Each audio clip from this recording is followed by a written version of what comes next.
In this video, you will learn how to solve exponential and logarithmic equations.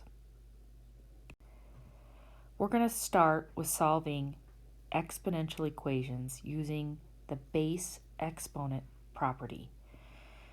The base exponent property says for any base a greater than 0 and not equal to 1, if a to the x equals a to the y, then x equals y. In other words, if you can write something with the same base, then you can equate the exponents.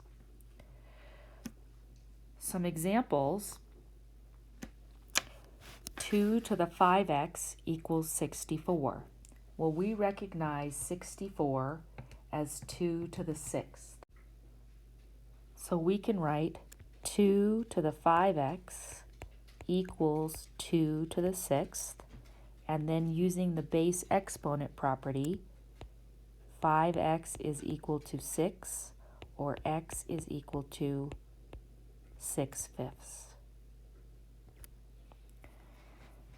Similarly, for part B, we recognize 32 as 2 to the 5th.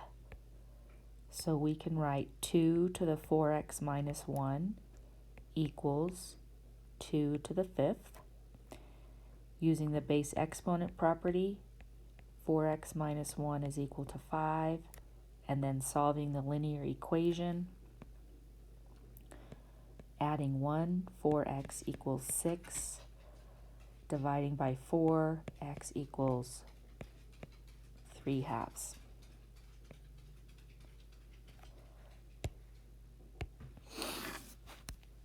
For part C, you should notice that this base and this base here are the same. So 5 to the log base 5 of 8 is 8. And we can now solve this linear equation. Adding 13, we get 21 equals 3x. And dividing by 3, we get x is equal to 7. A little bit more complicated on D, you might recognize that 27, 3, and 9 are all powers of 3. So I'm going to write 27 as 3 cubed, 3 to the 5x, and I'm going to write 9 as 3 squared to the x squared. Well, one of the things that we know is that when I have the same base, I can add, when I'm multiplying the same base, I can add the exponents. So this is going to give me 3 to the 5x plus 2x squared. And now using the base exponent property, 3 is equal to 5x plus 2x squared. So we have a quadratic. I'm going to put it in descending order by subtracting the 3. And then I want to factor. If it does not factor, I could use the quadratic formula. 2 times -3 multiplies to -6. I want two numbers that multiply to -6 that add to +5. So 6 and -1 are going to work for me. I will divide each of those by my lead coefficient, which is 2, and reduce. So 3/1 and 1/2. And then I will bring my bottom factors up and get x plus 3 and 2x minus 1. If I now use the zero product property, I set each one of these factors equal to 0, and then I will solve those linear equations, x equals -3 and x equals +1/2.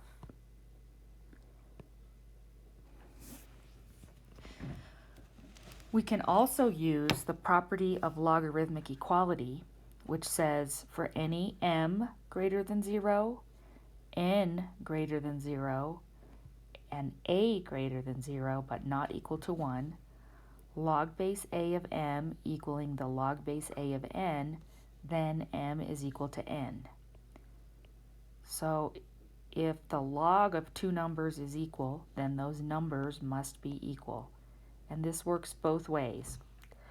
So if I have two numbers that are equal, I could take the log of both sides as well. So what we're going to do here is take the log of both sides or convert our logarithmic expression to exponential form. Set each. Here are some examples. In this particular case, 4 to the x is equal to 6. Because we cannot write 4 and 6 using the same base, we're going to convert this to logarithmic form and get log base 4 of 6 equals our exponent. At this point, this is an exact answer. If you wanted a decimal approximation, you could use your calculator. I get approximately 1.292.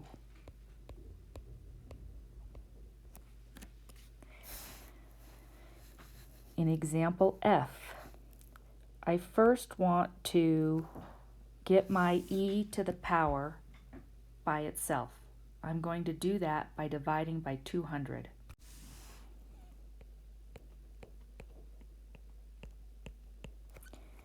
E to the 0.07t is equal to 11.5. Now that I have an exponential function by itself, I'm going to convert it to logarithmic form. Because I have e as a base, it's going to be the natural log of 11.5 is equal to my exponent, 0.07t. To finish, we will divide by 0.07 and get t. Again, this is the exact value. If you want to find a decimal approximation, you can do that by using your calculator. I get 34.89 approximately. 891, we'll say. Okay, the same exact thing here for G. We already have our e to a power by itself, so we will just convert this. The natural log of 200 equals the exponent of 4t. Dividing by 4, we get the natural log of 200 divided by 4 is equal to t. That's the exact value, approximately 1.325.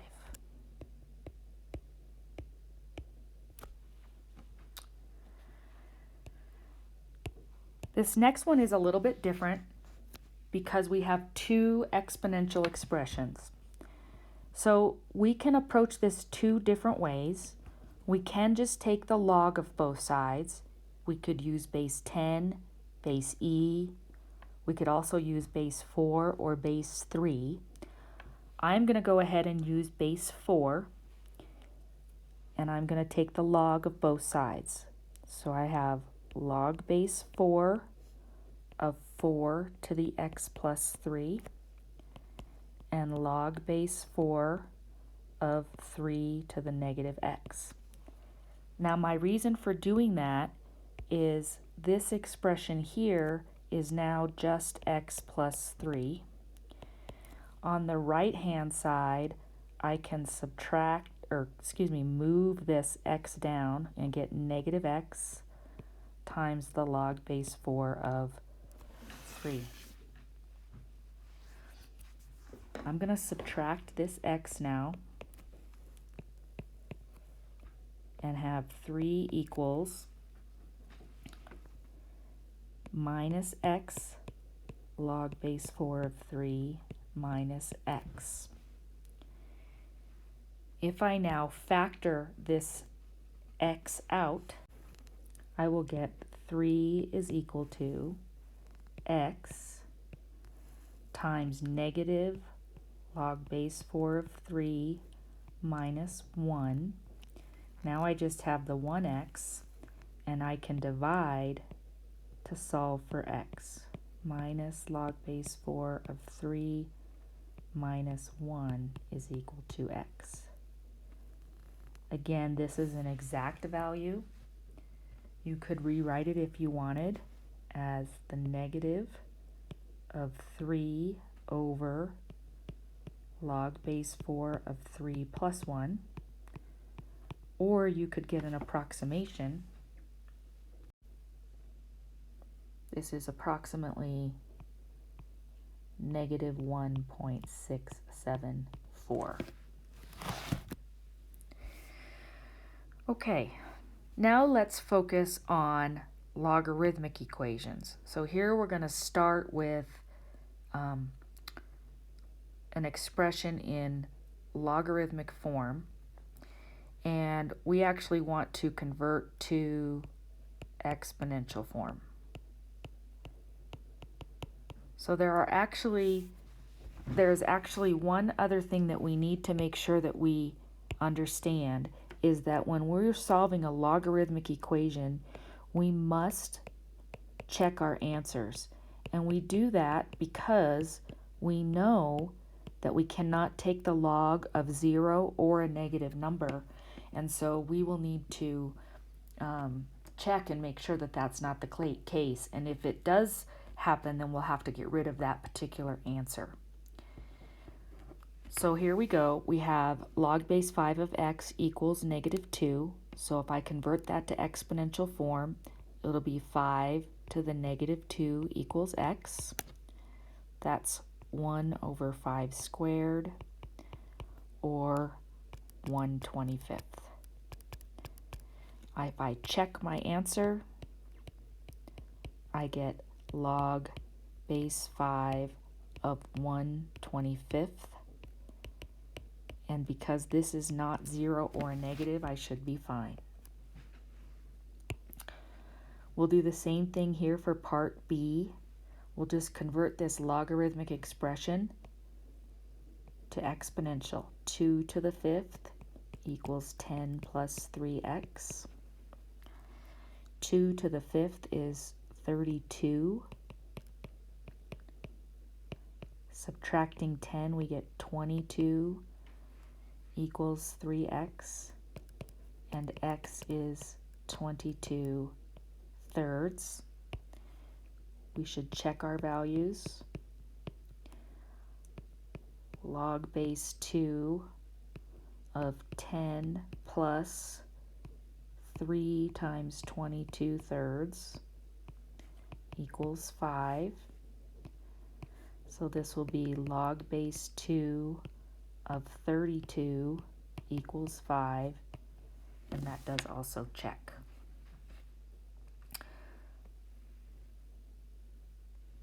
Notice that on this next example, C, we have a log plus a log. So we don't just have a log equal to a number.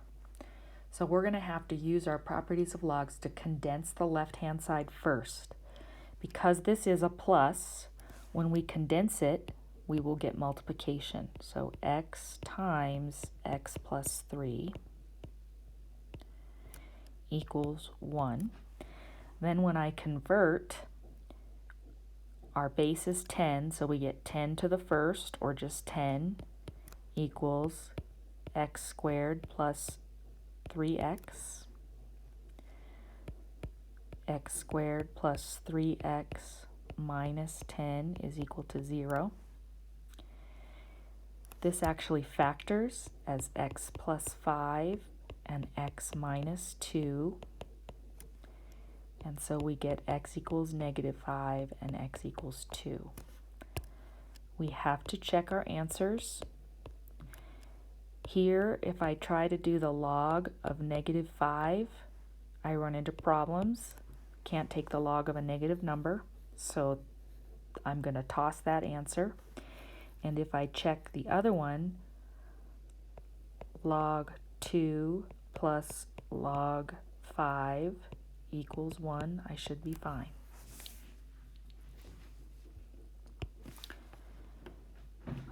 For D, I notice that I have a subtraction, so when I combine the left-hand side, I'll get log base 3 of 2x minus 1 over x minus 4 equals 2, and then I will convert it to exponential form. 3 squared equals 2x minus 1 over x minus 4.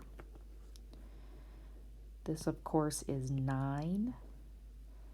If I now cross multiply, I get 9x minus 36 equals 2x minus 1. Collecting like terms, I get 7x equals 35, so x equals 5. And again, I need to check my answers. Log base 3. If I plug a 5 in here, I get 10 minus 1, which is 9.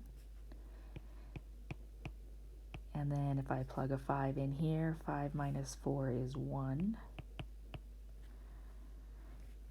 And this checks. For this last one, we have a natural log minus a natural log. So we know we can combine that as a division. So we have the natural log of 4x plus 6 over x plus 5 equals the natural log of x. If I now use my logarithmic equality, if the natural log of this number equals the natural log of this number, then those numbers have to be equal. Cross multiplying, we'll get 4x plus 6 equals x squared plus 5x. If I now solve for 0, I subtract 4x and 6. I should be able to factor this.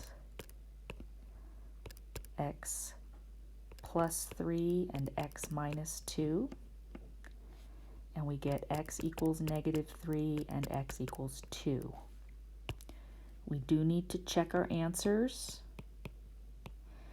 If I plug negative 3 in, you can see that I would get the natural log of a negative number, and I won't be able to use that as a solution. If I check x equals 2, I'll get the natural log of 8 plus 6, which is 14, minus the natural log of 7 is equal to the natural log of 2, and that checks. So to be clear, I did not get rid of this answer because the answer itself was negative. I got rid of that answer because when I plugged it back in, I was asked to take the log of a negative number. That concludes this video on solving exponential and logarithmic equations.